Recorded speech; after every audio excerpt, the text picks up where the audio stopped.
As measured in U.S. currency, it's estimated that over $700 billion was globally spent on advertisements just last year. In a capitalist world full of commercials seeking to constantly capture our attention, is it so wrong to attempt to block them out? VidarReturns. In the modern world, it's practically impossible to 100% avoid advertisements. Even if we entirely avoid the poison of watching television and movies, we will still find advertisements many other places. They are on billboards along the road, and they are in just about every public gathering area. Those public types of advertisements can only attempt to be ignored, but today we'll focus on the type of advertisements that can be deleted without us ever seeing them.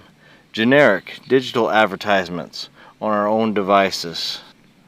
There are those who would argue for the merits of allowing digital advertisements. To be fair, the first common argument for advertisements is that blocking digital advertisements hurts the good businesses that give us valuable content. They may argue that when we block ads from websites that provide us with good content, then it's like we are taking and not giving anything back. How can we expect people to keep producing good content if they aren't able to make revenue? This is a compelling point, and we'll get back to it. The second common argument is that by viewing advertisements, we can be introduced to better products and services which we didn't know of before, which in turn could save us money and make us better consumers. Well, saving our resources is good, but being a quote good consumer should certainly be something very low on our priority list. So to counter these points, let's begin by addressing the first issue. Blocking digital ads hurts those who make good content. This can be true, but we mustn't take it to heart.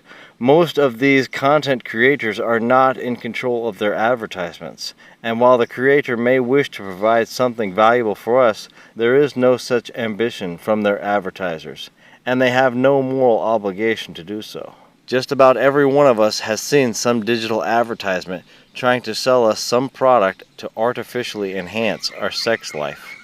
Most often, not only are the creators not in control of their advertisers, but exactly the opposite. The advertisers are in control of the content creators, and if the creators don't follow specific guidelines, then the advertisers cut off their revenue. Rather than advertisements, there are several other ways producers can and do make revenue. Perhaps the best example being a subscription or premium model for content access, where consumers can purchase access to early and extra content for a price. Another alternative to advertisements is selling merchandise or services along with their content. This may seem similar, but it isn't the same as generic advertising. Merchandising is focused and almost always relevant to the content produced. A great example is the Rob Braxman channel. His channel is about teaching online privacy and revealing ways that people are being spied upon. He sells private network services and privacy-enhancing mobile devices specific to his content. Another alternative to ads are affiliate linking, where a creator can bring attention to curated products related to their content and gain referral income. The last on our list is simply asking for money through donations of cash or digital currency. Suffice it to say, there are many ways content creators can earn revenue in the absence of advertising, and this list doesn't even exhaust all possibilities.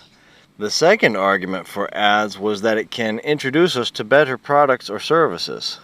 But that argument can easily be flipped on its head, as advertisements can, and regularly do, introduce us to worse products and services, like that cheap Chinese wrench set that breaks on the second time you use it. But the most common result is that advertisements introduce us to things we don't need or want at all, like a new flavor of carbonated sugar water. This time it tastes like diabetes. Instead of saving us money or resources, they are wasting the most precious resource we have, our time. And the waste of our time is a point we will come back to again. So far, we've been dispelling the arguments for advertising and demonstrating several advertisement revenue alternatives. But there are also stock arguments for blocking advertisements as well.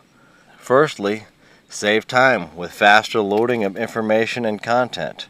Our network and devices don't have to waste extra resources delivering and loading advertisements, which speeds up access to the content we are loading. And secondly, save data and save money. By reducing the amount of data transmitted, it lowers the network costs. And on mobile plans, it can directly lead to cost savings. But the biggest reason most people block ads is because they can be a pure annoyance. And here we begin to go beyond the stock reasons for blocking ads and come to the virtuous reasons for advertisement blocking. And how can advertisement blocking be considered in the realm of morals? The answer to this is simply answered with another question. On average, does the persistence of advertisements influence us toward good actions or not? Do they lead us toward a healthy connection with nature and greater alignment with our life purpose or not? With the state of current advanced technological civilization, most commercial advertisements are designed to simply make us into brainless consumer slaves, working daily, addicted to pleasure seeking, only to die unhealthy and having lived a stressed and forgettable life. At best, they are an annoying distraction, and at worst, they lure us into becoming addicted to habits that actually destroy our lives. Some of the worst of these being alcohol, drugs, and gambling. It's commonly known that advertisers employ all known tricks of psychology to manipulate consumers. There are many books devoted to the subject, preying on the human emotions of lust, fear, and insecurity. If you've never read up on some of the ways advertisers use psychology to influence people, we recommend taking some free time to look into it. Look into the methods they use, and think back on the times when you've been influenced yourself. These are tools being used against us, and it becomes a lot easier to defend against an attack when you see it coming. One of the oldest and most common psychological methods still used today is having a popular individual promote a product. Coca-Cola paid Michael Jackson to endorse their black syrup juice decades ago, and today people are drinking it all across the world. Though since then, far more sophisticated methods of influence have been developed, but many of the basics still remain the same. All of us like to think that we are unaffected by advertisements, that we're just too smart to fall for their tricks. But if their psychological tactics didn't work on us, then they wouldn't use them. Take a bum off the street, clean him up, and put a suit on him, and we'll think he's some kind of professional or authority. Or put him in doctor's robes, and we'll assume he knows something about medicine. These tactics work on us consciously and subconsciously. When someone goes to the store to buy a new product they've never bought before, they are more likely to buy a brand that they've seen an advertisement for, even if they have ignored the advertisement for that brand. And that's just one psychological way it works on us subconsciously. But there are other ways ads influence us far more negatively. For example, distracting and disrupting our thoughts. You're not the only person who has noticed how loud and distracting ads can be, not only audibly, but also visually, with oversaturated colors and visual effects. When they interrupt our thoughts and our discussions, it is not on accident, it is by design. This has a negative psychological effect on our ability to focus and concentrate. Even if we see an advertisement for only a split second, it can distract and misguide our thoughts for a long time after.